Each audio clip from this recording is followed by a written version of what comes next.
Lesser Light by Matthew Draper. Chapter 2.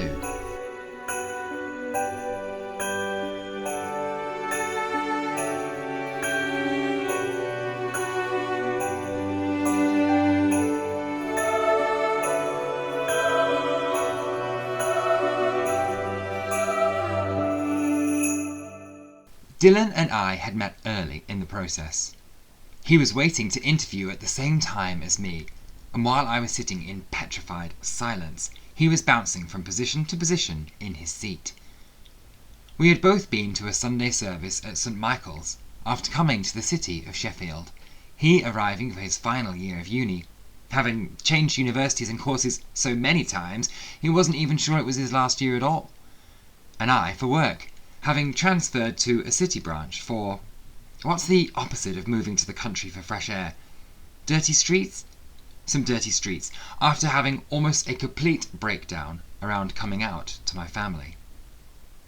The front aspect of St. Michael's, the apostrophe is intentionally left off on all their branding, is a traditional stone-built church with bell tower, trees needing urgent attention from a surgeon, and tombstones rising from the ground.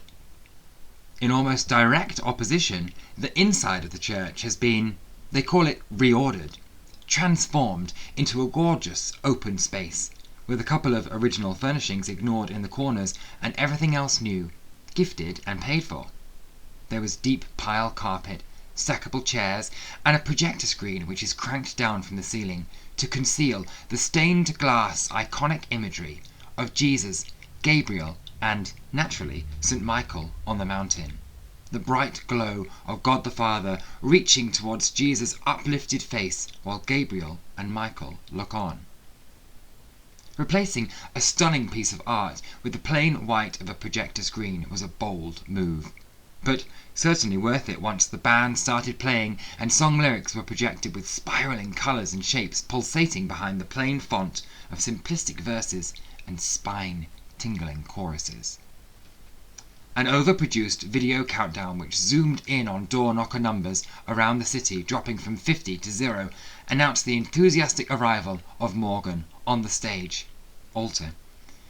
His lean frame was uniformed in a denim shirt, cuffs turned up once, double denim matched with jeans, and finished with a blazer in navy blue, to which the radio mic was pinned. "Welcome to St. Michael's!" It would turn out to be named, ironically, all things considered. Dylan and I were hunted by greeters after the service. They were trained to spot and zone in on newcomers with pinpoint accuracy. Zombies with the scent of brains. We were given invites to dinner after the next service. "You must meet this person. Have you followed us on Instagram? We need to get you plugged into a small group." Dylan had winked at me over the increasingly large group of friendly faces. I must have looked terrified, but my heart leapt at the sight of him. He was freckled, wore a Hawaiian shirt and yellow shorts, and had a silver chain of dog tags at the intersection of shirt buttons and skin. He seemed at ease in any crowd. I was equal parts terrified and relieved to find him seated, knees jiggling, opposite me at the small group interviews a few days later, where a church leader would grill you and assign a Bible study group to match your skill sets, personality, or theology. I had been signed up for this session before I even knew what I was agreeing to, by Lizzie, who had attended St. Michael's forever and knew the drill. "I hope you get it," Dylan whispered conspiringly, perched on the edge of his seat, leaning towards me. "What?" I was surprised when he spoke. I had been quietly watching him, slack-jawed, from under my fringe for the last 20 minutes, while the guy ahead of us was being chatted to within Malcolm's office. "The role," he said, as if we were in an audition. "I hope you get it."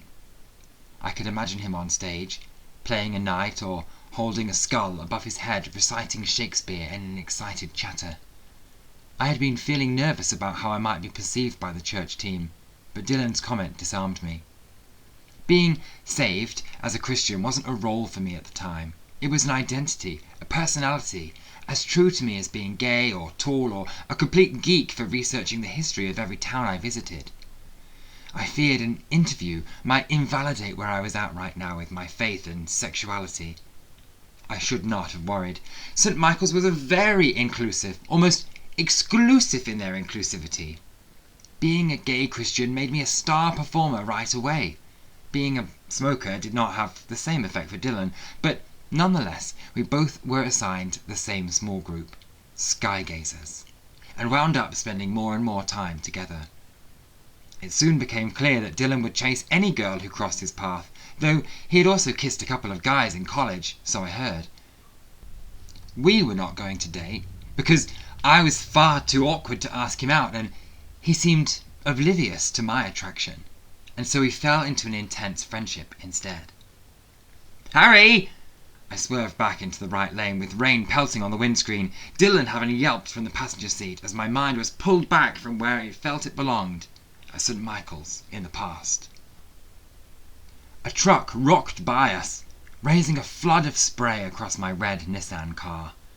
The wipers went to work, interrupting the glare of passing cars on the opposite side of the motorway. "You know I'm a good driver," I insisted, shaking myself to the present with a wiggle of my shoulders against the driver's seat. "I know you are good, and you are driving, two totally different things." Dylan's feet were propped up as he sat slouched low on the passenger side. Dylan had brought pick and mix sweets for the journey home. I was still stuffed from the chicken supreme, served with mushrooms, bacon and cream sauce, followed by mounds of profiteroles lashed with chocolate, but Dylan was topping up on sugar. "Do you think it's weird people don't remember?" I asked, formulating the growing sense of unease I had felt creeping through me ever since speaking to Lizzie earlier in the evening. "People do not want to remember," Dylan corrected. "Did you see the way Morgan was watching you the entire time? Like you're a bomb and he's one of those robots sent out to defuse unexploded devices. Except it looks like he fell into a lake and got electrocuted instead. The man is frazzled. He's definitely changed. His jacket was tweed and he had patches on the sleeves. Is he a farmer now? I wonder why he came, if he's still so scared of us. Because we know what happened." Dylan fell silent for a beat, an eternity for him. "I'm telling you, Morgan is one of those disposal robots. He had to be there to check where all the bombs are now. I think most of the fuses fizzled out a long time ago, to be honest. Maybe only yours is left, Hazzaman." "I dunno. Sebastian still has his number for sure." "Sebastian is full of shit. He thinks he has everything tied up in a neat bow, but it's never that clean." Dylan placed his hands together in an upward-pointed prayer motion and sat up straight. The reflective glow of headlights formed a halo above his head in the windscreen. "You two canoodling out here?" he intoned. Not a bad impression of the saintly Sebastian. That goody-goody was the only one of us who had gone on to study theology, leaving St. Michael's, obviously, but still plugged into the system in a way the rest of us were not. I wonder if I would have still lost my powers if I had followed his route instead of my own. Or maybe I still had them. It's just I never practice. For a moment, I wondered whether me and Dylan would get a chance over the wedding weekend to pass the spirit from one to the other. Maybe turn on a music CD from the past and see if it takes us anywhere, the way it used to. I bet he will not want to, but maybe he can be persuaded. Wasn't it fun? It was fun, right? Before. I remembered the way others in our group had envied the connection Dylan and I carried at St. Michael's. The energy we called the Holy Spirit practically crackled between us when we were in the same line, or more powerfully, opposite each other. Our small group divided into two rows, facing one another, with our hands outstretched to almost touch in the center above our heads, forming an aisle through which we all passed one by one, breaking off from the end of the row to walk or run back through while the Spirit fell between us. Dylan and I had the ability to just look at each other, be knocked back as if hit by an invisible force. A ball of power could burst from our wrists or eyes and knock us clean across the room, battering each other back till we fell about laughing on the floor, bent double, cackling till we couldn't breathe. Or that's how I remembered it. I felt my stomach flip at the memory and stole a glance off of the road towards Dylan. He was illuminated by the glow of his mobile phone.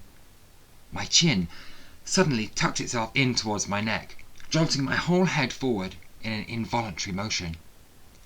A hiss rushed out of my lungs through my teeth.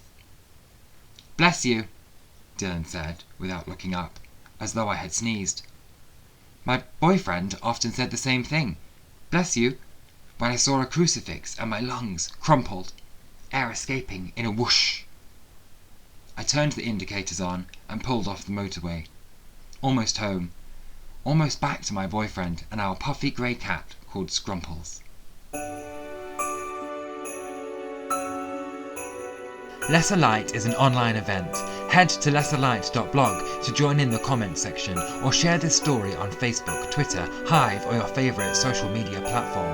The Lesser Light paperback is available from lulu.com or other booksellers, or you can download the ebook now. But remember, no spoilers until New Year's Day. The story is fictional, but if the elements about trauma, cults or recovery have affected you, you can find helplines at lesserlight.blog.